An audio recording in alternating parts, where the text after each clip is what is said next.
بسم الله الرحمن الرحيم. وجعلوا له من عباده جزءا إن الإنسان لكفور مبين أم اتخذ مما يخلق بنات وأصفاكم بالبنين وإذا بشر أحدهم بما ضرب للرحمن مثلا ظل وجهه مسودا وهو كظيم أومن ينشأ في الحلية وهو في الخصام غير مبين. അസ്സലാമു അലൈക്കും വറഹ്മത്തുള്ളാഹി വബറകാതുഹു. ഖുർആൻ പദം 1706 ദിവസത്തിലേക്ക് എല്ലാവരെയും ഹാർദമായി സ്വാഗതം ചെയ്യുന്നു. വിശുദ്ധ ഖുർആനിലെ 43-ാമത്തെ അധ്യായമായ സൂറത്ത് സുഖ്റൂഫിലെ 15 മുതൽ 18 വരെയുള്ള ആയത്തുകളാണ് ഇന്ന് പഠനവിധേയമാക്കുന്നത്. ക്ലാസ് ആരംഭിക്കുന്നതിനായി ആദരണീയനായ ഡോക്ടർ AI വിലായത്തുള്ള സാഹിബിനെ ക്ഷണിക്കുന്നു. അസ്സലാമു അലൈക്കും വറഹ്മത്തുള്ളാഹി വബറകാതുഹു. أعوذ بالله من الشيطان الرجيم بسم الله الرحمن الرحيم وجعلوا له من عباده جزءا إن الإنسان لكفور مبين أم اتخذ مما يخلق بنات وأصفاكم بالبنين وإذا بشر أحدهم بما ضرب للرحمن مثلا ظل وجهه مسودا وهو كظيم أفمن ينشأ في الحلية وهو في الخصام غير مبين. صدق الله العلي العظيم. സൂറത്ത് സുഖ്റൂഫിലെ 15 മുതൽ 18 വരെയുള്ള ആയത്തുകളാണ് ഞാൻ നിങ്ങളെ കേൾപ്പിച്ചിട്ടുള്ളത്. സൂറത്തിന്റെ തുടക്കം മുതൽ അല്ലാഹു വിശുദ്ധ ഖുർആന്റെ ദൗത്യം പരാമർശിച്ചുകൊണ്ട് ചില കാര്യങ്ങൾ ചൂണ്ടിക്കാണിക്കുകയായിരുന്നു. അതിനോടൊപ്പം പ്രാപഞ്ചിക പ്രതിഭാസങ്ങളായ ചില കാര്യങ്ങളെ അള്ളാഹുവിന്റെ അസ്തിത്വത്തെ കൃത്യമായി ബോധ്യപ്പെടുന്നതിന് ഉൾക്കൊള്ളുന്നതിന് ഉപകരിക്കുന്ന വിധത്തില് പരാമർശിക്കുകയുമുണ്ടായി. ആകാശത്ത് നിന്ന് മഴ വർഷിപ്പിച്ചുകൊണ്ട് ഭൂമിയെ ജീവസുറ്റതാക്കി മാറ്റിയ കാര്യം ചൂണ്ടിക്കാണിച്ചുകൊണ്ട് മനുഷ്യന്റെ പുനരുത്ഥാനം ഇതേ വിധത്തിൽ തന്നെയാണ് എന്നത് വ്യക്തമാക്കപ്പെടുന്നത് നമ്മൾ കണ്ടു.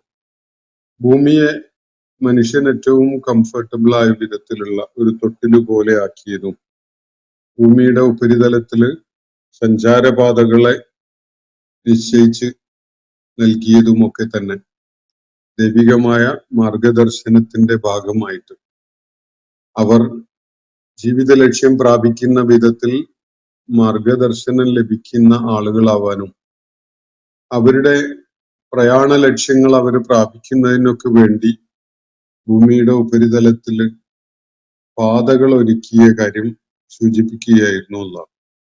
അതുപോലെ താൻ സൃഷ്ടിച്ച എല്ലാറ്റിനെയും ഇണകളായിക്കൊണ്ട് രൂപകൽപ്പന ചെയ്യുകയും അതുപോലെ കപ്പലുകളിലും കന്നുകാലികളിലും മനുഷ്യന് സവാരി ചെയ്യാൻ കഴിയുന്ന ഉപകരിക്കുന്ന വിധത്തിലുള്ള വാഹനം ഒരുക്കിയതും അള്ളാഹുവാണ്. അള്ളാഹുവിന്റെ അസ്തിത്വത്തെ ബോധ്യപ്പെടുത്തി തരുന്ന അടയാളങ്ങളാണ് എന്നും അള്ളാഹു സൂചിപ്പിക്കുകയുണ്ടായി.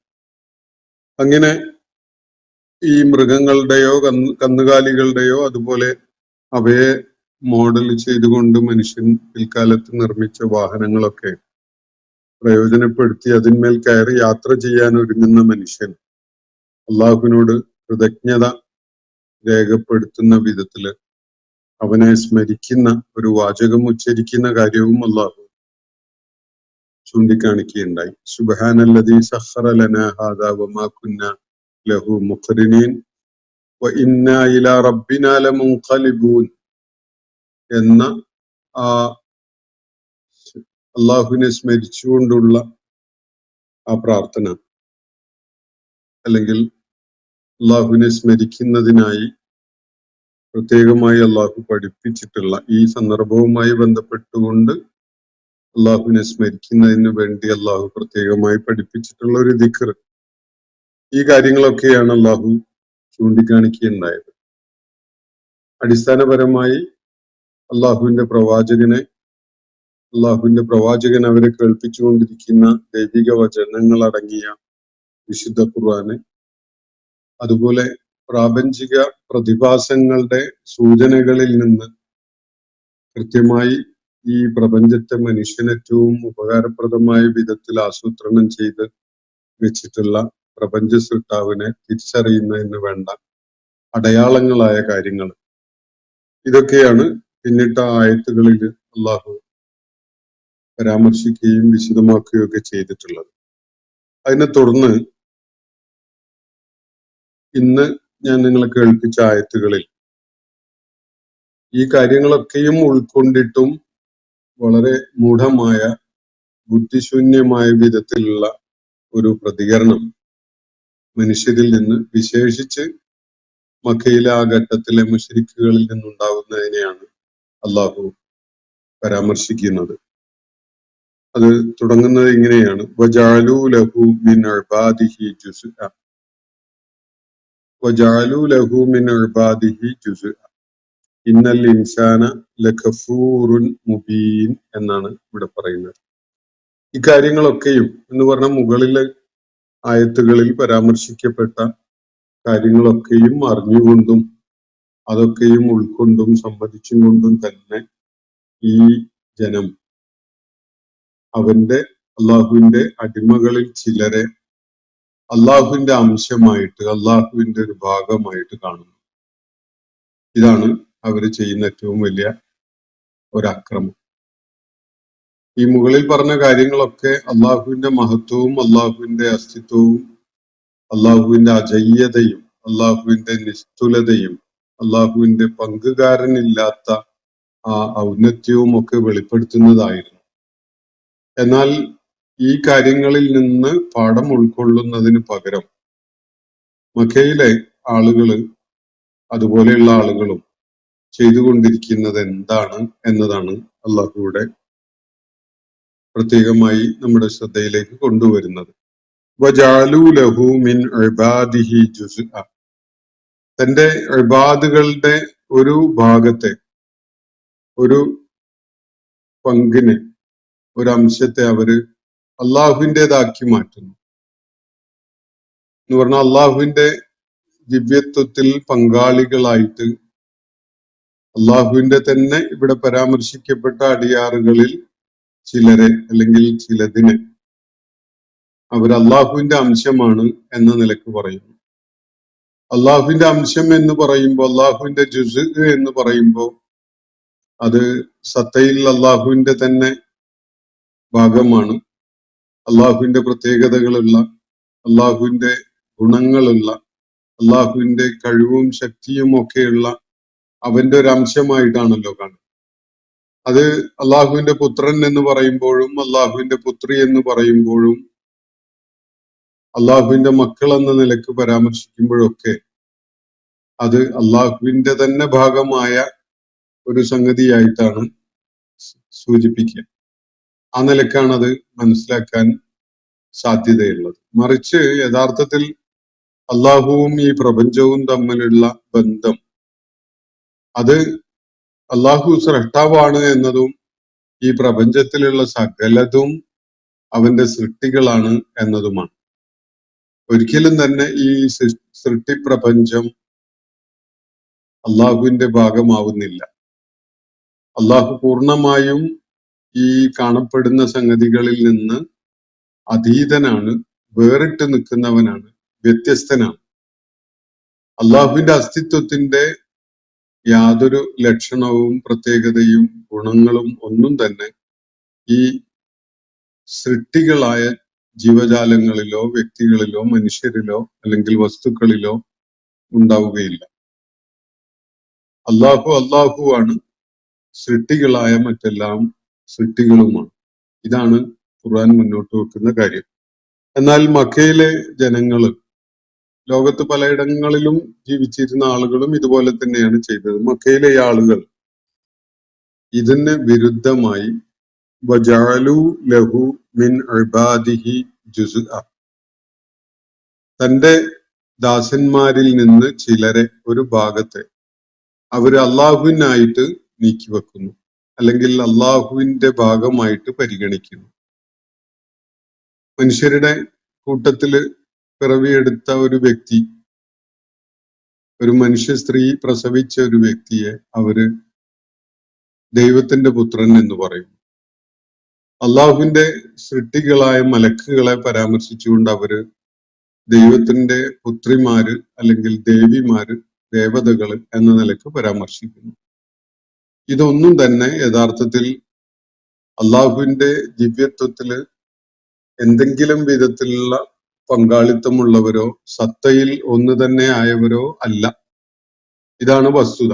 ഇക്കാര്യം അള്ളാഹു വേണ്ട വിധം വ്യക്തമാക്കിയിട്ടുണ്ട്. അതിവർക്ക് ബോധ്യപ്പെട്ടതും ഇവര് അംഗീകരിക്കുന്നതുമാണ്. എന്നാൽ പോലും വജഅലു ലഹു മിൻ ഇബാദിഹി ജുസ്അ, തന്റെ അടിയാറുകളുടെ കൂട്ടത്തിൽ ഒരു ഭാഗം അവര് അള്ളാഹുവിൻ്റെതായി, അള്ളാഹുവിന്റെ ഭാഗമായിട്ട് പരിഗണിക്കുകയാണ്. ഇന്നൽ ഇൻസാന ലകഫൂറും മുബീൻ. എന്നാൽ അത് സൂചിപ്പിക്കുന്ന കാര്യം എന്താണ്? തീർച്ചയായിട്ടും മനുഷ്യൻ വളരെ വ്യക്തമായും കൃതജ്ഞനാണ് എന്നതാണ്. നന്ദി കെട്ടവനാണ് മനുഷ്യൻ.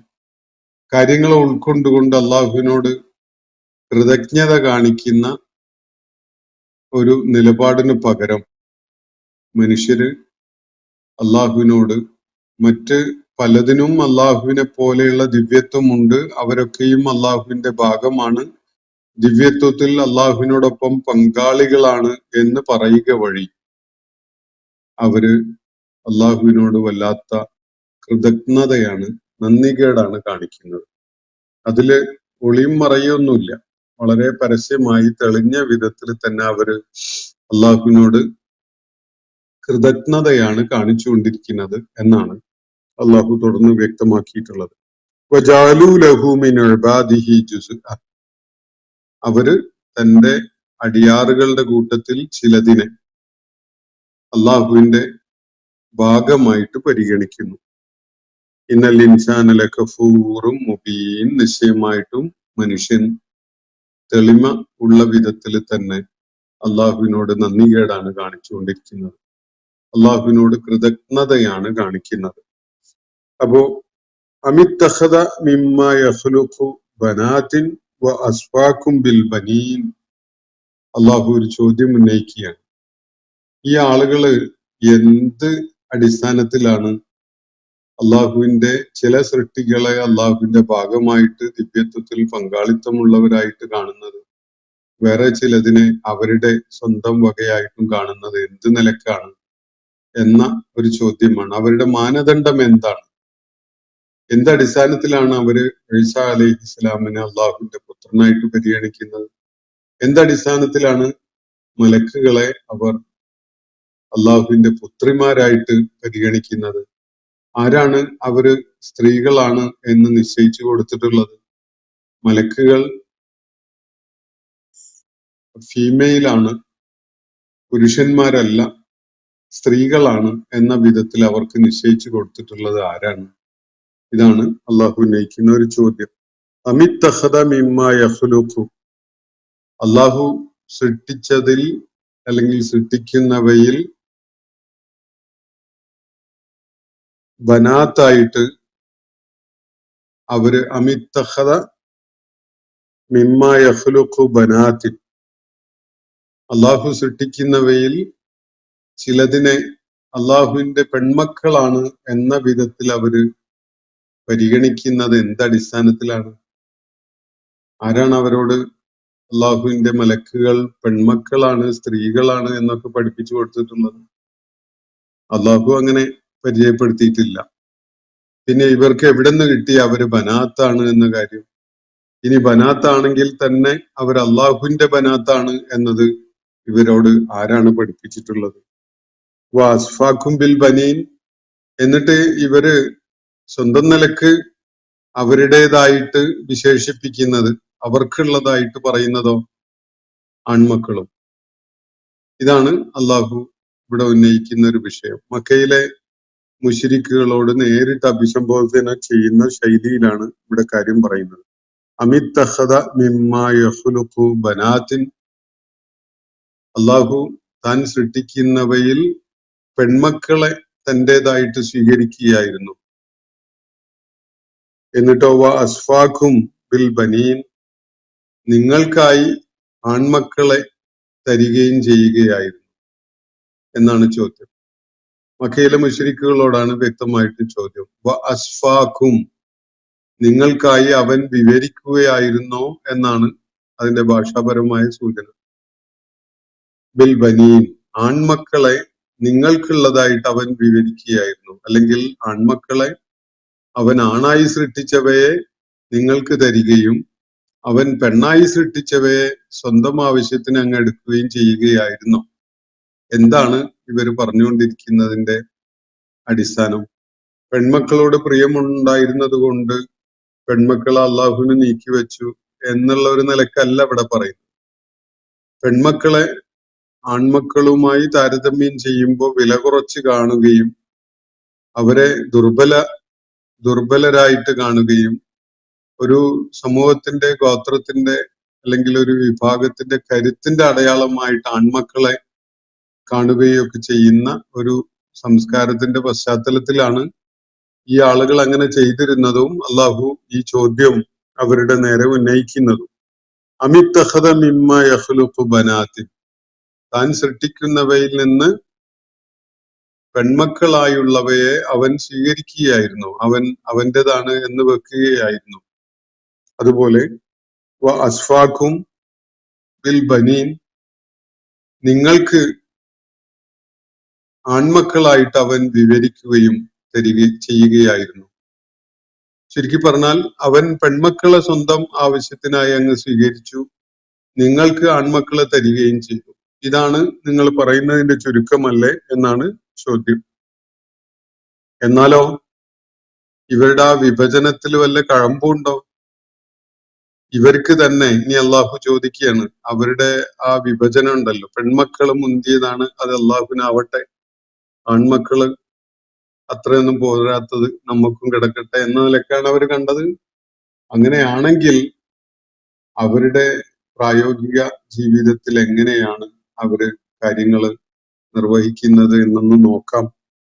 അള്ളാഹു ആ കാര്യമാണ് ഇവിടെ അടുത്ത ആയത്തിൽ ഉന്നയിക്കുന്നത്. വൈദാ ബുശ്ശിറ അഹദുഹും, എന്നാൽ ഇവരിൽ ആരെങ്കിലും ഒരു സന്തോഷ വാർത്ത നൽകപ്പെട്ടു, ആർക്കെങ്കിലും സന്തോഷ വാർത്ത ലഭിച്ചു, ബിമാ ലറബ ലിർറഹ്മാനി മസല, അവര് അള്ളാഹുവിനുള്ള ഉപമയായിട്ട് പരിഗണിച്ച ഒരു സംഗതി അവർക്ക് ലഭിക്കാൻ പോകുന്നു എന്ന സന്തോഷ വാർത്ത അവർക്ക് ലഭിച്ചു എന്ന് വെക്കുക.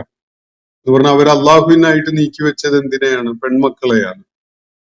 ആ വിഭാഗം പെൺമക്കള് തങ്ങൾക്കുണ്ടാകാൻ പോകുന്നു എന്നൊരു സന്തോഷ വാർത്ത ഇവർക്ക് കിട്ടിയാലോ, അള്ളാഹുവിന് കൊടുക്കുമ്പോ അവര് വലിയ ഊറ്റത്തിലാണ്.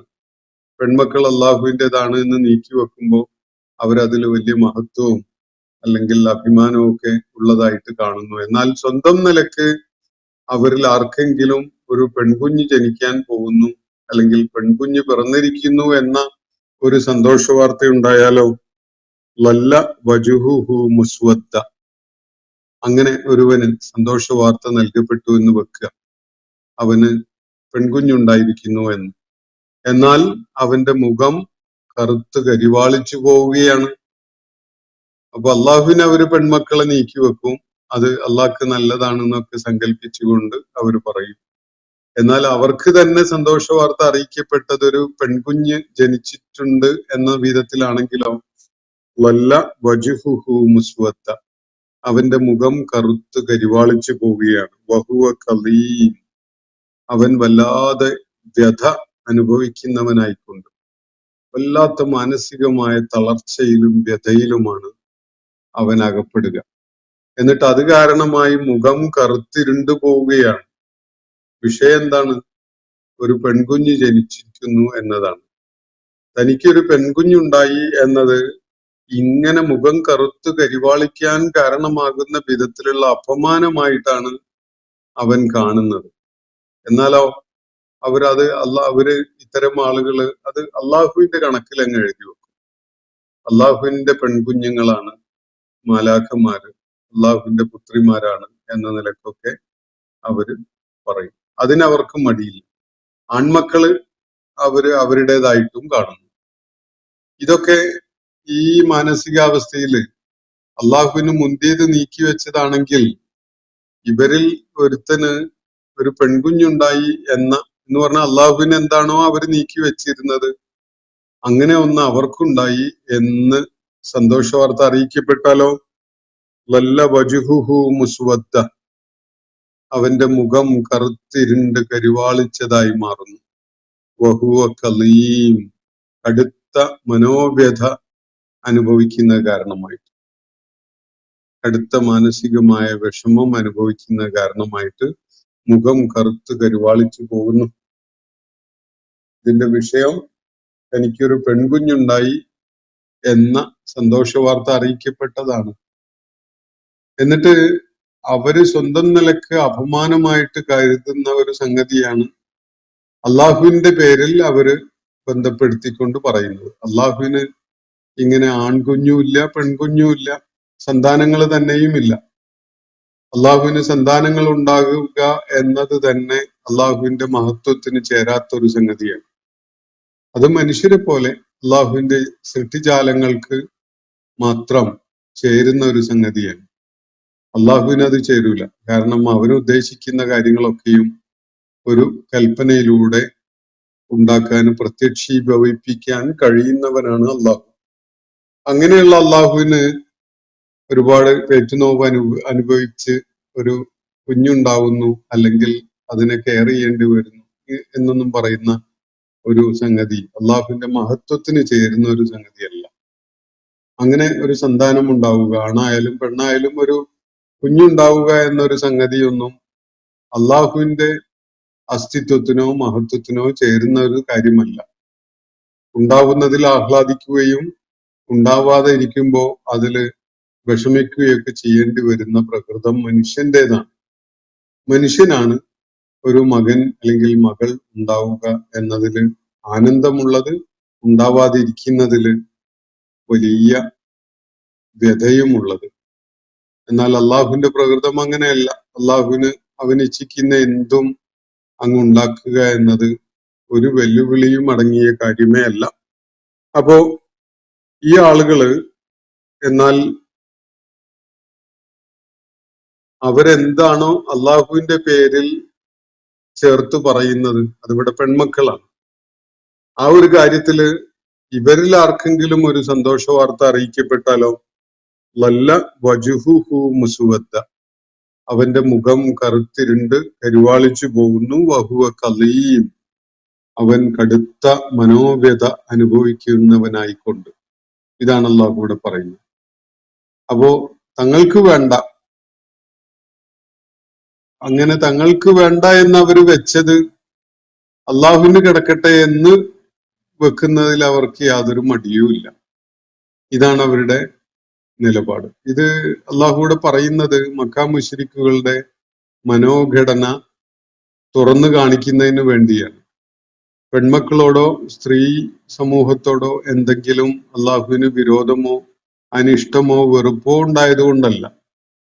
മക്കയിലെ മുശ്രിക്കുകള് ഈ ആൺമക്കളും പെൺമക്കളുമായി ഉള്ള സന്താനങ്ങൾക്കിടയിൽ ഒരു ഹയറാർക്കി ഉണ്ടാക്കിയിട്ട് തങ്ങളുടേതായി അവരിഷ്ടപ്പെട്ട് സ്വീകരിക്കുന്നത് എന്ത് എന്ന നിലക്ക് അവര് വെളിപ്പെടുത്തിക്കൊണ്ടിരുന്ന കാര്യങ്ങളെ അവര് എത്ര ബുദ്ധിശൂന്യമായിട്ടാണ് നിർണയിച്ചിട്ടുള്ളത് എന്നത് അള്ളാഹു ഇവിടെ വെളിച്ചത്ത് കൊണ്ടുവരികയാണ്. എന്നിട്ട് അള്ളാഹു ചോദിക്കുക, അവമൻ യുനശ്ശഉ ഫിൽ ഹില്യത്തി, അള്ളാഹുവിനായിട്ട് അവര് നീക്കി വെച്ചിരിക്കുന്നത് ആരെയാണ്? അവമൻ യുനശ്ശഉ ഫിൽ ഹില്യത്തി. യുനശ്ശഉ എന്ന് പറഞ്ഞാൽ വളർത്തപ്പെടുക, ഇൻഷാ ഒക്കെയാണ് അതിന്റെ സൂചന. അപ്പോ ഹില്യത്ത് എന്ന് പറഞ്ഞ ആഭരണങ്ങൾ അണിയിച്ചുകൊണ്ട് അങ്ങനെ താലോലിച്ച് പാമ്പർ ചെയ്ത് വളർത്തിക്കൊണ്ടുവരുന്നവയെ അള്ളാഹുവിന് നീക്കി വെച്ചിരിക്കുകയാണ് അല്ലെ. എന്നിട്ടോ വഹുവ ഫിൽ ഖിസാമി ഗൈറു മുബീൻ, തർക്കങ്ങളോ വാദങ്ങളോ സംഘർഷമോ ഉണ്ടാകുമ്പോ എന്തെങ്കിലും കരുത്ത് കാണിക്കുന്ന ഒരു ക്ലെയിം നടത്താൻ കഴിയുന്നവരാണോ അവര്? അങ്ങനെയല്ല. അതങ്ങനെ അലങ്കാരം എന്നുള്ള നിലക്ക് വേഷഭൂഷാദികളൊക്കെ കൊടുത്ത് ആഭരണങ്ങളൊക്കെ അണിയിച്ച് കരളിന് ആനന്ദം നൽകുന്ന ഒരു കാഴ്ചയായിട്ട് കൂടെ കൊണ്ടു നടക്കാനുള്ളതാണ് അവർക്ക് പെൺമക്കള്. അതാണ് അവർ അള്ളാഹുവിനെ നീക്കിവെക്കുന്നത്. എന്നാൽ അവര് മൂല്യവത്തായി, വിലയുള്ളതായി, കരുത്തുള്ളതായി കാണുന്നത് ആൺമക്കളെയാണ്. ഒരു ഗോത്രം, ഒരു സമൂഹം വെല്ലുവിളി നേരിടുമ്പോ എല്ലാറ്റിനും ആശ്രയിക്കുന്ന അവരുടെ വലിയ ഹീറോ ആയിട്ട് ഉയർന്നു വരിക ഈ കരുത്തന്മാരായ ആൺമക്കളാണ്. അങ്ങനെയുള്ള കരുത്തന്മാരായ ആൺമക്കളാവാൻ സാധ്യതയുണ്ട് എന്ന് അവര് കരുതുന്ന മക്കളുണ്ടല്ലോ, പിഞ്ചു പൈതങ്ങൾ. അവര് ജനിക്കുമ്പോ ഇവർക്ക് അത്യാഹ്ലാദമാണ്. അത് അവർ വലിയ അഭിമാനമായിട്ട് കാണുന്നു. ആ കുഞ്ഞുങ്ങൾ വളർന്നു വരുന്ന ഓരോ ഘട്ടവും അവര് ആഘോഷമാക്കുന്നു. എന്നാൽ പെൺമക്കളെ അവര് വേഷമണിയിച്ച് ആഭരണങ്ങൾ അണിയിച്ച് ഒക്കെ ഇരുത്തുന്ന ആളുകൾ, അങ്ങനെയുള്ള ആ രീതിയിലാണ് അവരെ വളർത്തുന്നത്. അത് അള്ളാഹുവിൻ്റെത്. എന്നാൽ ഒരു ആവശ്യത്തിന് വേണ്ടി വരുമ്പോ നാല് ന്യായം പറയാൻ കഴിയുന്ന, കരുത്ത് കാണിക്കുന്ന, ആർജവം കാണിക്കുന്ന അംഗങ്ങളോ അത് അവരുടേതും. ഈ വിധത്തിലാണ് അവര് ഈ വിഭജനം നടത്തിയിരിക്കുന്നത്. അപ്പൊ അള്ളാഹു ചോദിക്കുന്നത്, അവമൻ യുനശ്ശഉ ഫിൽ ഹില്യത്തി, ആഭരണങ്ങളിലായി വളർത്തപ്പെടുന്ന, അതുപോലെ വഹുവ ഫിൽ ഖിസാമി ഗൈറു മുബീൻ, തർക്കങ്ങൾ ഉണ്ടാകുമ്പോൾ വ്യക്തതയുള്ള നിലപാട് സ്വീകരിക്കാനോ കരുത്ത് കാണിക്കാനോ കഴിയാത്ത ഈ പെൺമക്കളെയാണ് അവര് അള്ളാഹുവിനായി നീക്കിവെച്ചിട്ടുള്ളത്. ഇതാണ് അവരുടെ നിലപാട്. ഇതാണ് അള്ളാഹുവിന്റെ ചോദ്യം. അള്ളാഹു ആൺമക്കളെ അള്ളാഹുവിനോട് അസോസിയേറ്റ് ചെയ്യുന്നതിൽ ആനന്ദം കാണിക്കുകയല്ല. എന്നാൽ അവര് പെൺമക്കളെ, അള്ളാഹുവിന്റെ മലക്കുകള്, മാലാഖമാര് അള്ളാഹുവിന്റെ പെൺമക്കളാണ് എന്നൊക്കെ പറഞ്ഞുകൊണ്ട് അള്ളാഹുവിന്റെ ജുസ് ആയിട്ട്, അള്ളാഹുവിന്റെ ഭാഗമായി കണ്ടുകൊണ്ട് അവയിൽ ദിവ്യത്വം കാണുന്ന ഈ ആളുകൾ ബുദ്ധിപരമായി എത്ര സത്യസന്ധതയില്ലായ്കയാണ് കാണിക്കുന്നത് എന്നതാണ് അള്ളാഹു ഇവിടെ വെളിപ്പെടുത്തുന്നത്. സ്വന്തം ആവശ്യത്തിന് അവർക്ക് പെൺമക്കള് വേണ്ടാത്തവരാണ്. അതില് അവർക്ക് ഒരുതരം അപമാനമാണ് അനുഭവപ്പെടുന്നത്. ഓരോരുത്തരും അവരുടെ കൂട്ടത്തില് തങ്ങൾക്കൊരു പെൺകുഞ്ഞ് ജനിച്ചിരിക്കുന്നു എന്ന് കേട്ടാൽ അത് വല്ലാത്ത മാനഹാനിയായിട്ട് കണ്ടുകൊണ്ട് അങ്ങേയറ്റത്തെ മനോവ്യത പ്രകടിപ്പിക്കുന്ന ഒരു സംഗതിയായിട്ടാണ് അത് മാറുന്നത്. അവന്റെ മുഖം കറുത്ത് കരിവാളിച്ചു പോവുകയാണ് ആ വാർത്ത കേൾക്കേണ്ടി വന്നപ്പോൾ. അപ്പൊ ഇവര് അങ്ങനെ അപമാനമായിട്ട് കാണുന്ന പെൺമക്കളെ അള്ളാഹുവിന് അങ്ങ് എഴുതി വെച്ചിരിക്കുക. അള്ളാഹുവിന്റെ ഭാഗമാണ്, ദിവ്യത്വത്തില് പങ്കാളികളായ ദേവതകളാണ് എന്നൊക്കെ.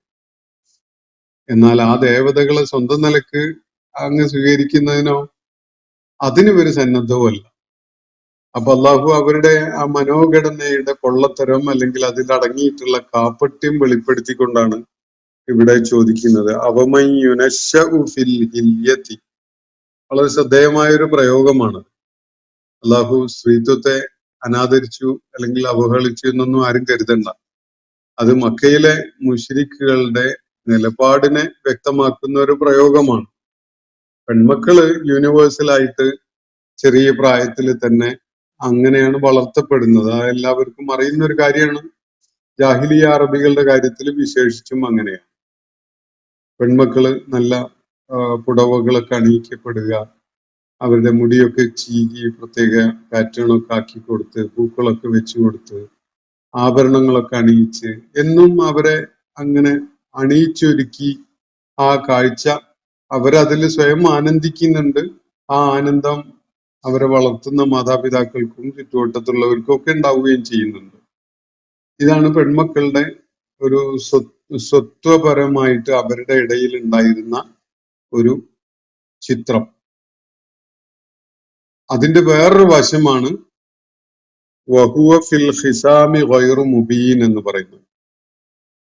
തർക്കങ്ങൾ ഉണ്ടാവും. ഹിസാം എന്ന് പറഞ്ഞ തർക്കമാണ്, ആർഗ്യുമെന്റ്, ചർച്ച, ഒരു തീരുമാനം എടുക്കേണ്ടി വരുമ്പോൾ ഉണ്ടാകുന്ന അത് ഏത് തലത്തിലുള്ള ചർച്ചയും കൂടിയാലോചനയൊക്കെ ആണെങ്കിലും അതൊരു ഉച്ചകോടി വരെ ആവാം. അവയിലൊക്കെ തന്നെയും സാധാരണഗതിയിൽ, എക്സെപ്ഷൻ അല്ല പറയുന്നത്, അപൂർവമായിട്ട് സ്ത്രീകൾ ഈ മേഖലയിലൊക്കെ ഷൈൻ ചെയ്യുന്നവരുണ്ട്. ഒറ്റപ്പെട്ട ചില സ്ത്രീകൾ ഈ മേഖലയിൽ ചിലപ്പോഴൊക്കെ പുരുഷനേക്കാളും വലിയ സാമർത്ഥ്യവും കഴിവും ഒക്കെ തെളിയിക്കുന്നവരായിട്ട് നമുക്ക് കാണാൻ കഴിയും. പക്ഷെ ബൈ ആൻഡ് ലാർജ് പൊതുവായിട്ട് പറയുമ്പോൾ പുരുഷന്മാരുടെ ആ കരുത്തും വാദഗതിയും അല്ലെങ്കിൽ തർക്കിക്കാനും സംസാരിച്ച് കീഴ്പ്പെടുത്താനും മേധാവിത്വം സ്ഥാപിക്കാനൊന്നും കഴിയുന്ന ആ ശക്തിയൊന്നും പെണ്ണുങ്ങൾ കാണിക്കാറില്ല. അവര് ദുർബലരാവുകയാണ്. അവര് സ്വയം പിൻവാങ്ങാൻ എപ്പോഴും ഒരുങ്ങി നിൽക്കുന്ന വിധത്തിലാണ് അവരുടെ നിലപാടുണ്ടാവുക. ഇങ്ങനെയൊക്കെയാണ് അവരുടെ സ്വഭാവം. ജന്മപരമായി തന്നെ വിധേയപ്പെട്ടുകൊണ്ട് ഒരു പുരുഷനോടൊപ്പം കഴിയുന്നതിൽ ആനന്ദം കാണുന്നവരാണ് സ്ത്രീകൾ. അപവാദങ്ങളില്ല എന്നല്ല, അപൂർവമായിട്ട് സ്ത്രീകൾ നല്ല കരുത്ത് കാണിക്കുന്നവരും അതുപോലെ പുരുഷനേക്കാളൊക്കെ ഒരു കമാൻഡിങ് പവർ കാണിക്കുന്നവരൊക്കെ ആയിട്ട് കാണാൻ കഴിയും. പക്ഷെ പൊതുവായിട്ട് അങ്ങനെയല്ല. അറബികളുടെ ആ ഘട്ടത്തിലുള്ള നിലപാടനുസരിച്ച് അത് കുറച്ചുകൂടി അങ്ങനെയാണെന്ന് പറയേണ്ടി വരും. ലോകത്ത് മറ്റ് ഇടങ്ങളിലുള്ളതിനേക്കാളൊക്കെ അപവാദങ്ങൾ എല്ലാ സംസ്കാരങ്ങളിലും ഉണ്ടായിട്ടുണ്ട്. നമ്മുടെ കേരളീയ സംസ്കാരത്തില് ഉണ്ണിയാർച്ചയെ പോലെയുള്ള കഥാപാത്രങ്ങളുണ്ട്. ഉത്തരേന്ത്യൻ പശ്ചാത്തലത്തിൽ നമുക്ക് റസിയ സുൽത്താനെ പോലെയുള്ള, അതുപോലെ ഝാൻസി റാണിയെ പോലെയുള്ളവരുണ്ട്. ഇസ്ലാമിക ചരിത്രത്തിൽ തന്നെ അതുപോലെയുള്ള ചില വേറിട്ട് നിൽക്കുന്ന സ്ത്രീത്വത്തിന്റെ അടയാളപ്പെടുത്തലുകളുണ്ട്.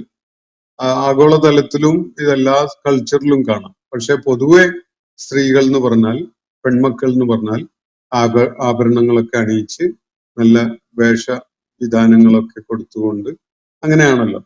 അപ്പോ ഒരിക്കല് ഉസാമത്ത് ബിൻ സെയ്ദ് റളിയല്ലാഹു അൻഹു ചെറിയ കുഞ്ഞായിരിക്കുമ്പോ നബി സല്ലല്ലാഹു അലൈഹി വസല്ലമയുടെ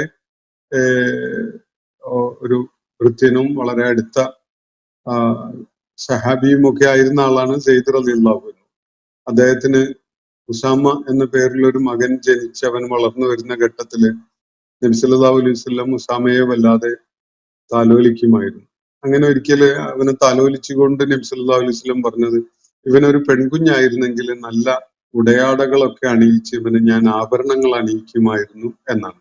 അത് പെൺകുഞ്ഞുങ്ങളെ താലോലിച്ച് വളർത്തുന്ന എല്ലാവരും മനസ്സുകൊണ്ട് പറഞ്ഞുകൊണ്ടിരിക്കുന്ന ഒരു കാര്യം തന്നെയാണ്.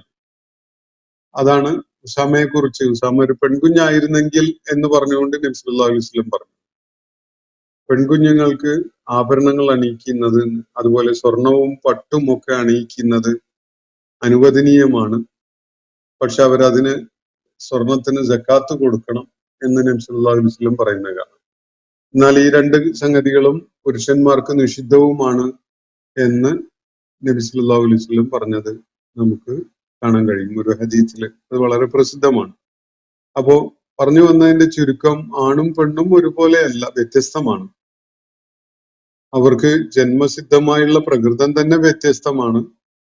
അതേപോലെ അവർ വളർത്തപ്പെടുന്ന രീതികളിലും ആ ഒരു വ്യത്യാസം പ്രകടമാവുന്നുണ്ട്.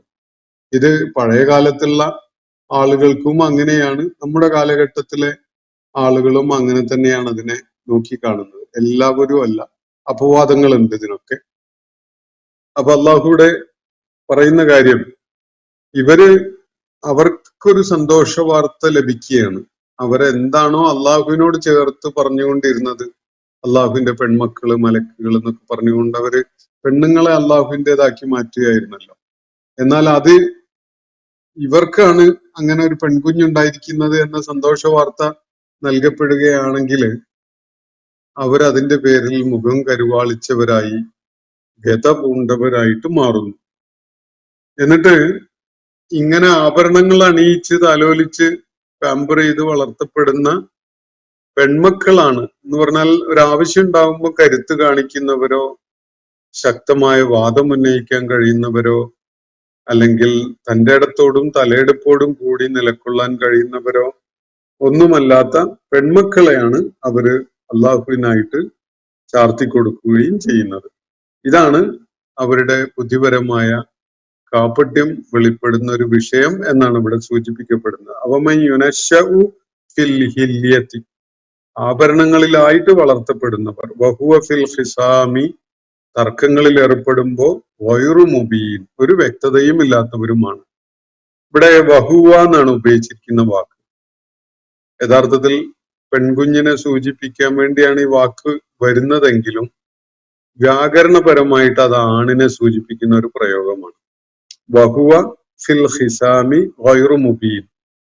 എന്തുകൊണ്ടാണ് ഇവിടെ വഹുവ എന്ന് ഉപയോഗിച്ചിട്ടുള്ളത്? വഹിയ എന്നാണല്ലോ പെണ്ണാണെങ്കിൽ ഉപയോഗിക്കേണ്ടത്. അതിന് പകരം വഹിയ എന്ന് പറയുന്നതിന് പകരം വഹുവ എന്നാണ് ഇവിടെ ഉപയോഗിച്ചിട്ടുള്ളത്. അതെന്താണ് എന്നത് ഒരു ആലോചനക്ക് സാധ്യതയുള്ള ഒരു വിഷയമാണ്. എളുപ്പത്തിൽ മനസ്സിലാക്കാൻ കഴിയും. അത് മുകളില് വജഅലൂ ലഹു മിൻ ഇബാദിഹി ജുസ്അ എന്ന് പറഞ്ഞിട്ടുണ്ട്. തന്റെ ഇബാദുകളിൽ ഒരു ജുസ്ഇനെ അവർ അള്ളാഹുമായിട്ട്, ഒരു ഭാഗത്തിനെ അവർ അള്ളാഹുവിനായിട്ട് നിശ്ചയിക്കുകയാണ്. ഇവിടെ ജുസ് എന്ന വാക്കാണ് ഉപയോഗിച്ചത്. ജുസ് എന്നത് അറബി ഭാഷയിൽ മാസ്കുലീൻ ഫോമാണ്, മുദക്കറാണ്, പുല്ലിംഗമാണ്. അതിലേക്കാണ് ഈ സൂചന ഇവിടെ നൽകുന്നത് എന്നത് കാണാൻ കഴിയും. ഭാഷാപരമായി അത് വളരെ കൃത്യതയുള്ളതാണ്. വഹുവ ഫിൽ ഹിസാമി, ആ ജുസ്, ആ ഭാഗം എന്ന് പറഞ്ഞാൽ അവർ അള്ളാഹുവിനായിട്ട് ചാർത്തി കൊടുത്തിരിക്കുന്ന ആ ഭാഗം ഉണ്ടല്ലോ, അത് ആഭരണങ്ങൾ അണിയിച്ച് എങ്ങനെ വീടുകളിൽ തലോലിച്ച് വളർത്തപ്പെടുന്നതാണ്. അതുപോലെ തർക്കങ്ങളും അതുപോലെ കാര്യങ്ങൾ സാമർത്ഥ്യത്തോടു കൂടി നിർവഹിക്കപ്പെടേണ്ട വളരെ ക്ലവർനെസ് ഒക്കെ വേണ്ടി വരുന്ന സന്ദർഭങ്ങൾക്ക് ഒന്നും പറ്റിയവയുമല്ല എന്ന ഒരു പരാമർശം. ആ പരാമർശം യഥാർത്ഥത്തില് മടങ്ങുന്നത് സ്ത്രീ എന്ന പ്രയോഗത്തിലേക്കല്ല, അവർ അള്ളാഹുവിനായിട്ട് നീക്കി വെച്ചിരിക്കുന്ന ജുസ്ഇലേക്കാണ്. അള്ളാഹു സ്ത്രീകളെ കുറിച്ച് അങ്ങനെ ഒരിക്കലും പറഞ്ഞിട്ടില്ല എന്നൊരു സൂചന കൂടി ഇതിൽ അടങ്ങിയിട്ടുണ്ട്. അള്ളാഹുവിനായിട്ട് അവർ നീക്കി വെച്ച ഒരു ജുസ് ഉണ്ടല്ലോ, ഒരു ഭാഗം, മലക്കുകൾ, അള്ളാഹുവിന്റെ പുത്രിമാർ എന്നൊക്കെയുള്ള നിലക്ക്, ആ വിധത്തില് അവര് നടത്തിയ ഒരു വിഭജനവും അള്ളാഹുവിനായിട്ട് അവര് നീക്കി വെച്ച ഭാഗവും സൂചിപ്പിക്കുകയാണ് ഇവിടെ. അപ്പൊ ആ നിലക്ക് പറയുമ്പോൾ വ്യാകരണപരമായി അത് കൃത്യതയുള്ളതാണ്. വഹുവ ഫിൽ ഹിസാമി ഗൈറു മുബീൻ. കാരണം ജുസ് എന്നത് മാസ്കുലീൻ ഫോമാണ്. അതുകൊണ്ട് തന്നെ അതിന് യോജിക്കുന്ന ഒരു പ്രോനൗണാണ്, ഒരു ലമീറാണ് ഇവിടെ ഉപയോഗിക്കേണ്ടത്. വഹിയ എന്ന് ഉപയോഗിച്ചിരുന്നെങ്കിൽ അത് സൂചന നൽകുന്നത് ജുസുയിലേക്കാണെങ്കിൽ അത് തെറ്റായി മാറും. ഇവിടെ ജുസുയിലേക്കാണ് സൂചന എന്നതിനാൽ വഹുവ എന്നത് വളരെ അനുയോജ്യമായിട്ടുള്ള ഒരു സൂചനയാണ്, ഒരു ലമീറാണ് ഹുവ എന്നത് കാണാൻ സാധിക്കും. അതില് ഒരു ഫിലോസോഫിക്കലായ ഒരു പോയിന്റ് കൂടി അടങ്ങിയിട്ടുണ്ട്. അള്ളാഹു തന്റെ സൃഷ്ടിജാലങ്ങളായ അല്ലെങ്കിൽ താൻ സൃഷ്ടിച്ച പെൺമക്കളെ സൂചിപ്പിച്ചുകൊണ്ട് പറയല്ല. അത് ജാഹിലിയ അറബികള് അള്ളാഹുവിനായി നീക്കി വെച്ച ഒരു വിഹിതമുണ്ടല്ലോ, ആ ജുസ്ഇലേക്കാണ് സൂചന നൽകുന്നത്. അള്ളാഹുവിന് അങ്ങനെ ആൺമക്കൾ മുന്തിയതും പെൺമക്കൾ മോശവും എന്ന അഭിപ്രായമേ ഇല്ല. അങ്ങനെ അള്ളാഹു എവിടെയും പ്രകടിപ്പിച്ചിട്ടുമില്ല. പെൺമക്കൾക്ക് അവരുടേതായ ഫضലും അതുപോലെ പ്രാധാന്യമൊക്കെ ഉണ്ട്. ആൺമക്കൾക്ക് അവർക്കായി നിശ്ചയിച്ചിട്ടുള്ള ഫضലും പ്രാധാന്യമൊക്കെ അതുമുണ്ട്. പെൺമക്കൾ ചെയ്യുന്ന കാര്യമല്ല ആൺമക്കൾ ചെയ്യേണ്ടത്, പെൺമക്കൾക്കുള്ള ദൗത്യമല്ല ആൺമക്കൾക്കുള്ളത്. രണ്ടും വ്യത്യസ്തമാണ്. ചിലർക്ക് ചില ടാസ്ക് കൊടുത്തപ്പോൾ വേറെ ചിലർക്ക് വേറെ ചില ടാസ്കാണ് കൊടുത്തത്. എന്നാൽ പ്രതിഫലത്തിന്റെ കാര്യത്തില് ആണായാലും പെണ്ണായാലും അള്ളാഹു യാതൊരു വ്യത്യാസവും കൽപ്പിക്കുകയില്ല എന്ന കാര്യവും ഖുർആൻ വ്യക്തമാക്കിയിട്ടുണ്ട്. അതുകൊണ്ട് അള്ളാഹുവിന്റെ തീരുമാനമാണ് ഒരാള് ആണായിട്ട് ജനിക്കണം, ആണായി ജീവിക്കണം എന്നത്. വേറൊരാള് പെണ്ണായി ജനിക്കണം, പെണ്ണായി ജീവിക്കണം എന്നതും അള്ളാഹുവിന്റെ തീരുമാനമാണ്. അള്ളാഹുവിന്റെ തീരുമാനത്തിൽ തൃപ്തി കണ്ടെത്തുന്നവരാണ് അള്ളാഹുവിന് വിധേയപ്പെടുന്നവർ എന്നത് കൂടി നമ്മൾ മനസ്സിലാക്കേണ്ടതുണ്ട്. അപ്പോഴേ ഒരാൾ മുസ്ലിം ആവുകയുള്ളൂ, മുസ്ലിമത്താവുകയുള്ളൂ. അള്ളാഹുവിന്റെ സൃഷ്ടിയായിരിക്കെ തന്നെ ഒരാള് തന്നെ പെണ്ണായി സൃഷ്ടിച്ചതിൽ അതൃപ്തനാണ്, അള്ളാഹുവിനോട് അതിന്റെ പേരിൽ വിരോധം വെച്ച് പുലർത്തുകയാണ്. ഞാൻ പെണ്ണായി ജീവിക്കൂല, എനിക്ക് ഒരവസരം എന്തെങ്കിലും നിലക്ക് കിട്ടുകയാണെങ്കിൽ ഞാൻ ആൺവേഷം അണിഞ്ഞു കളയും എന്നൊക്കെ ഒരു പെണ്ണ് കരുതുകയാണെങ്കിൽ അവള് അള്ളാഹുവിന് വിധേയപ്പെടുന്ന ഒരു മുസ്ലിമത്താവുന്നില്ല എന്നതാണ് വസ്തുത. മറിച്ചും അങ്ങനെ തന്നെയാണ്. ആണായിട്ട് അള്ളാഹു ഒരാളെ സൃഷ്ടിച്ചിട്ട് അയാൾ ആണായിട്ട് ജീവിക്കാൻ കൂട്ടാക്കുന്നില്ല, അയാൾക്ക് ലിംഗമാറ്റം ഉണ്ടാകുന്ന ശസ്ത്രക്രിയ ചെയ്ത് പെണ്ണാകണമെന്നാണ് ആഗ്രഹം, ഞാൻ അതിലേക്ക് പോവുകയാണ് എന്നൊരാൾ പറയുകയാണെങ്കിൽ അത് അള്ളാഹുവിനെ വെല്ലുവിളിക്കുന്ന ഒരു കൃത്യമാണ്. ഒരിക്കലും തന്നെ അള്ളാഹുവിന് വിധേയപ്പെടുന്ന ഒരു മുസ്ലിമായിട്ട് അയാൾക്ക് നിലകൊള്ളാൻ സാധിക്കുകയില്ല.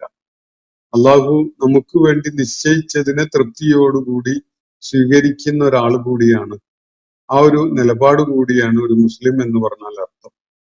അപ്പോ ഇന്നത്തെ സെഷൻ ഞാൻ അവിടെ അവസാനിപ്പിക്കുകയാണ്. സൂറത്ത് സുഹ്റൂഫിലെ 15 മുതൽ 18 വരെയുള്ള ആയത്തുകളാണ് നമ്മൾ ഇന്ന് പഠന വിധേയമാക്കിയിട്ടുള്ളത്. അള്ളാഹു നമ്മെ എല്ലാവരെയും അനുഗ്രഹിക്കുമാറാകട്ടെ. വാഖിറു ദഅ്വാന അനിൽ ഹംദുലില്ലാഹി റബ്ബിൽ ആലമീൻ. അസ്സലാമു അലൈക്കും വറഹ്മത്തുള്ളാഹി വബറകാതുഹു. ഇന്നത്തെ ഖുർആൻ പദം ഇവിടെ സമാപിക്കുന്നു. ഖുർആൻ പഠനത്തിൽ പങ്കെടുത്ത എല്ലാവർക്കും അല്ലാഹു അർഹമായ പ്രതിഫലം നൽകി അനുഗ്രഹിക്കട്ടെ. വആഖിറു ദഅ്വാന അനിൽ ഹംദുലില്ലാഹി റബ്ബിൽ ആലമീൻ. അസ്സലാമു അലൈക്കും വറഹ്മത്തുള്ളാഹി വബറകാതുഹു.